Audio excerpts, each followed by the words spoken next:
Welcome back to the Parallel Universe. I'm your host, Logan Bruce. And today, fans of the Force, we are talking about the Acolyte. Now, why am I talking about the Acolyte? Well, there's been a whole lot of, I don't want to use the word controversy, but there's been, some people love it, some people hate it. Um, I just felt like I need to address it just a little bit. Um, and what I kind of approached it with no kind of stipulation, so to speak. I came in it completely objectively. I didn't. Matter of fact, I really didn't even look at it or think of it as a Star Wars film or TV show. I left the lore kind of out of it, and I just you know what? I'm just gonna look at it as a story. Now, okay, you may be asking yourself, what is the Acolyte? And the Acolyte is like an apprentice to the dark side of the Force. And I'm not sure when the first mention of the Acolyte ever was. I don't think it was ever a book. But I think it kind of goes way back to like the Old Republic and the New Republic and all those things, which is a whole, that's a rabbit hole so deep. Bugs Bunny couldn't even get himself out of it. Because and if you ever seen a Bugs Bunny cartoon, Bugs Bunny has a whole house in his rabbit hole, so that's why I mentioned Bugs Bunny. But anyway, the Republic, the old and the new, something completely totally different. But I think the first sort of, I guess, resurgence of the Sith and the dark side and everything after the peace that the Jedi and the Galactic Empire, well, it wasn't like the Galactic Empire, but the Republic had, once those Sith started coming up, then, it was talking like the Acolyte in that instance. Well, like I said, it wasn't mentioned then, but like, anyway, back to back to the TV show that's on Disney Plus. It was of course created by Leslie Headland, I think is her name, and from the jump, people were kind of already they weren't gonna watch it. They just weren't gonna watch it because she had already said this is gonna be something completely different, and so people had already had their minds made up. Some people had their minds made up.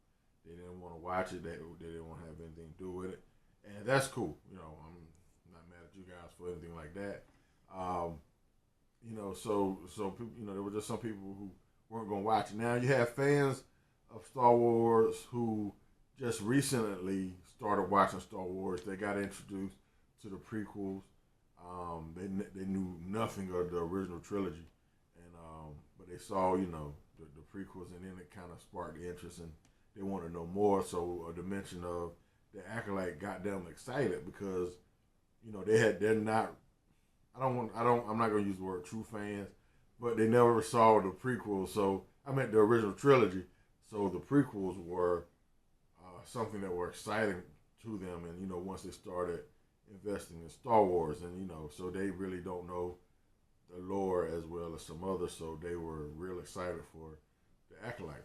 Now, fans of the Force, that have been fans of the Force for many years, when they heard of the Acolyte, they did get excited, but once they found out that it was going to be something different, it kind of just went. They were like, "No, we're not watching it." And the only thing I can say to that is this: if you want to make a Star Wars film or Star Wars TV show and have it based on, George Lucas's work in the original trilogy, don't call it by a name that's already been established. So the mention of the Acolyte got a lot of people, like I said, interested because they know what the Acolyte is and what it means. It's like, like I mentioned earlier, sort of a disciple of the dark side of the Force. So you had people who were expecting that, and then for them to just do something completely different, took the wind right out of their sails. They were like, nope, I don't want to have anything to do with this. You're killing Star Wars. You're messing it up. And to a degree, I will say yeah on some of those issues. And the reason why I say that is because if you want to watch, if you're going to do something in Star Wars or with Star Wars, with the name Star Wars, don't, please, I'll say please don't take a name that's already been established and then turn it into something different. That's what got a lot of the people upset with the Acolyte, because they were expecting one thing because you call it this, and which is something that's already established, and then it turns out to be something else. To sort of put it in perspective, or give you an example, let's say I'm trying to think of somebody that's famous or that you know. Okay, I'm going way back. I'm gonna show my age. Let's say he was a rapper from back in the day. He was very popular. Let's say they say MC Hammer is coming to your town. So you're like, oh yeah, MC Hammer. I wanted to see a concert by MC Hammer. I've been waiting, and yeah. So you're all excited to see MC Hammer, but then what shows up is a guy. His name, he has an M and a C, and he's holding a hammer. And so his name is Mike Carrington, and he holds a hammer. So that's MC Hammer. You're like, what is this? This is not MC Hammer. Who is this? So that's the same way the Acolyte came across to people. They were expecting one thing because you call it the Acolyte, but they got something completely different. And so it just messed everybody up. Everybody was upset about that. So, to anyone who wants to create something in Star Wars, come up with your own name. You can say a Star Wars story based on George Lucas' work in the original trilogies and the books, but call it something different. That's what they did with what was the other show on Disney? I can't think of it. Tales of the Force. No, Visions. It was Visions. That's what they did. They took things, because the Star Wars universe is ginormous. There's planets. It's big. It's a galaxy. So and the Force is not just in Coruscant. The Force is the Force. I mean, so it's all in the universe. So you can have different stories that aren't in the Star Wars universe that doesn't connect with Luke Skywalker, Han Solo, Darth Vader, or any of those guys. You can just have a story, and base it on the works of George Lucas. But don't call it, something that's already been established. Just, call it something else. That's like I said, that's what they were vision. There were so many wonderful stories that were told, and people were using the Force. People were doing different things, but they did not call it the Force. They did not attach themselves to the prequel trilogies or the original trilogies or anything. They were just a story told based on, the characteristics of Star Wars. And that's all they had to do with this one. Since Leslie Helen wanted to make her a Star Wars story, that's all she had to do. Just call it something else. She could have called this thing anything.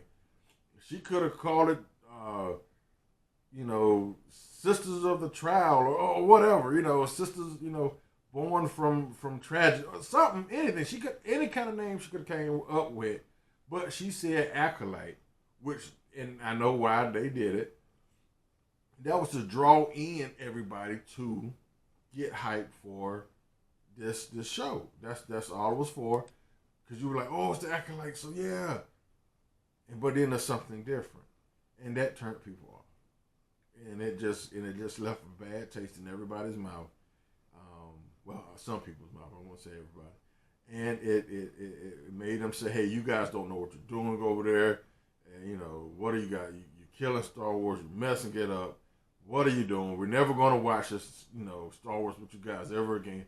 So what happened is you lost fans instead of creating or you didn't keep the ones you had, and even some of the newer ones didn't watch it. See, so you kind of messed yourself up with it. And when all you had to do was just call it something different. Just something simple as that. You know, a Star Wars story. You know, and if you would have done that, I think you would have been okay. You would have been okay because you wouldn't have had people wouldn't have had that expectation. You know, hey, I'm getting a Lamborghini, and you get a Matchbox car. You're like, what? You know, so that's what happened. That's what happened with Acolyte. So going back to my previous statement, what I did, I took all lore out of it, all connections with the prequels or anything related to Star Wars. I mean, the Force, I left it alone. Even though they use terms like Jedi and Sith and things of this nature, I didn't even pay attention to that. And I just said, well, I'm going to watch this just for what it is, a story, and see if I like it. That's what I want to do because I wanted to I wanted to be. I didn't want to be biased. I didn't because I'm a fan of the Force. We all know that, and so I said, well, let me see what it's about. Let me not go ahead and judge it before I even watch it. Now, my sister and my brother-in-law Slaw, they they didn't like it because they said they didn't like the story development. They were like, stuff was happening, and I had no idea who this person was or why this person was here or anything of that nature.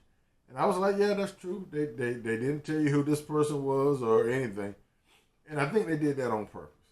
I think they were trying to create some mystery, to try to keep you engaged. To say, oh, maybe they'll show or tell who this person is or tell why this person, did this or that. And I will admit, I was trying to figure out what happened. I was like, okay, something happened because the master, I can't remember any of the character's name that lets you know how engaged I was, as far as trying to pay attention to names.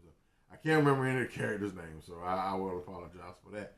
But the master that taught the Jedi, who was the master, I can't remember anybody's name. Look, I'm old. I can't remember stuff. Anyway, I knew he had done something.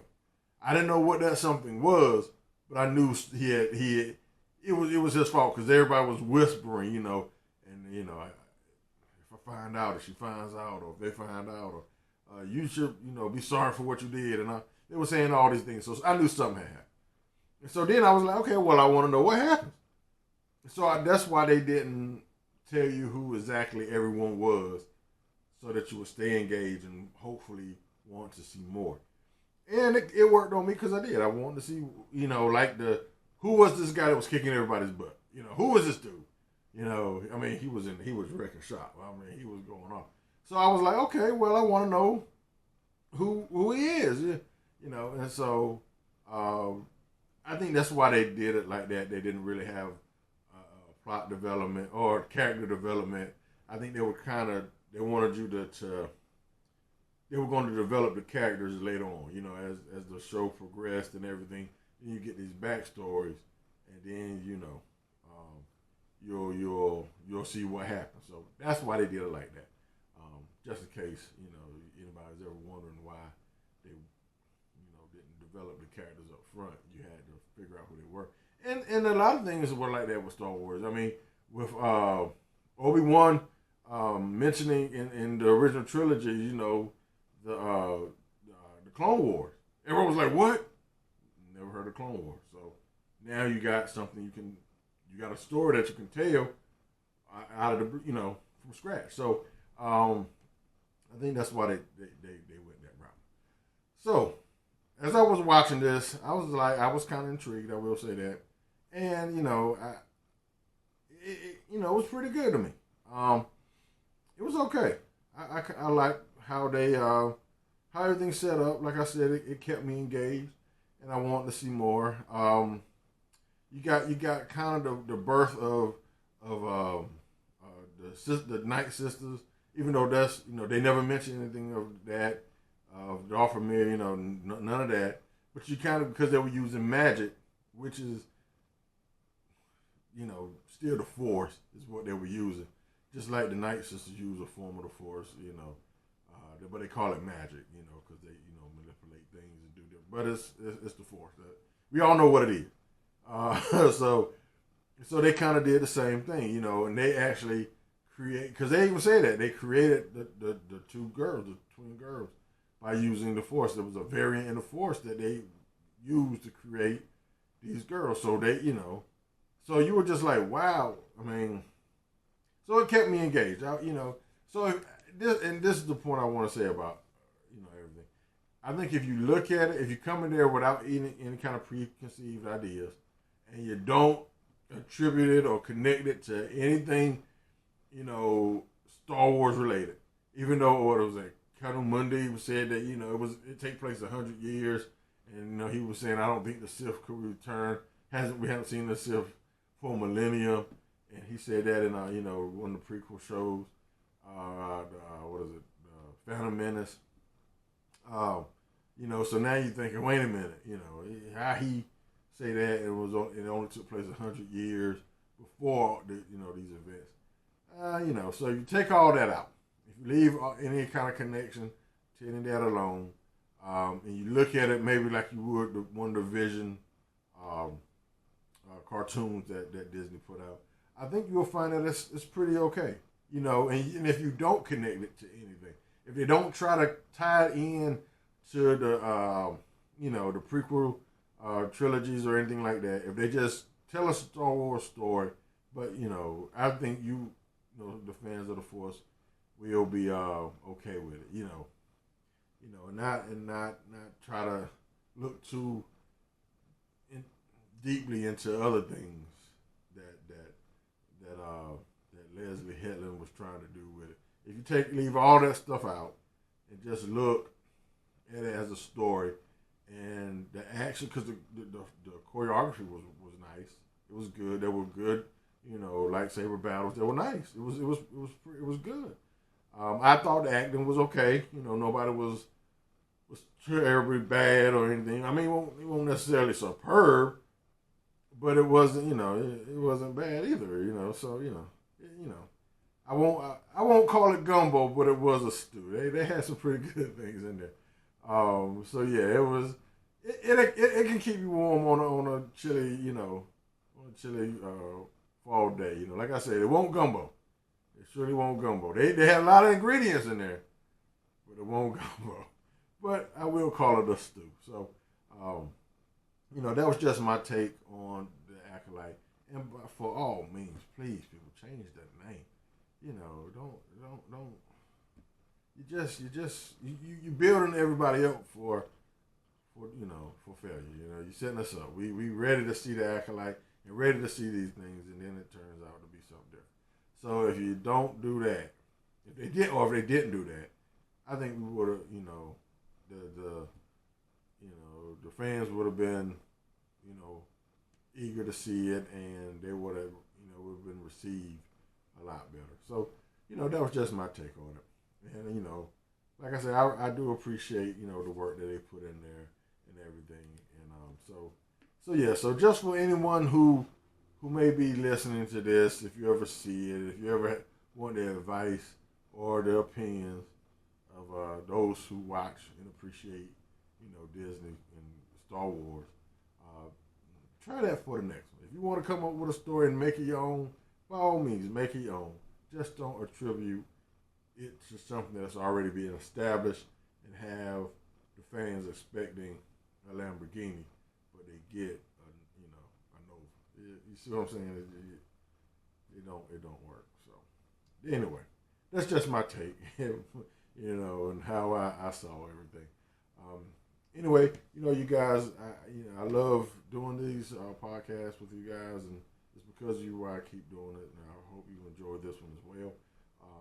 If any of the merchandise that you see that I'm wearing that you would like to purchase, you can definitely go to our website, dimension616.com, hit the merch button, and then it'll take you to our store on Etsy, and you hit the filter button, and all our merchandise shows up, and you can get what you like. Bucket hats, t-shirts, hoodies, sweatshirts, what else we got? Coffee mugs, tumblers, you know, tote bags, toboggans. So yeah, we got a a little bit of everything up there. So check it out. You know, as always, you know, you can find me on Parallel Universe 1974.com if you want to send me an email. Same thing, Parallel Universe 1974 @gmail.com.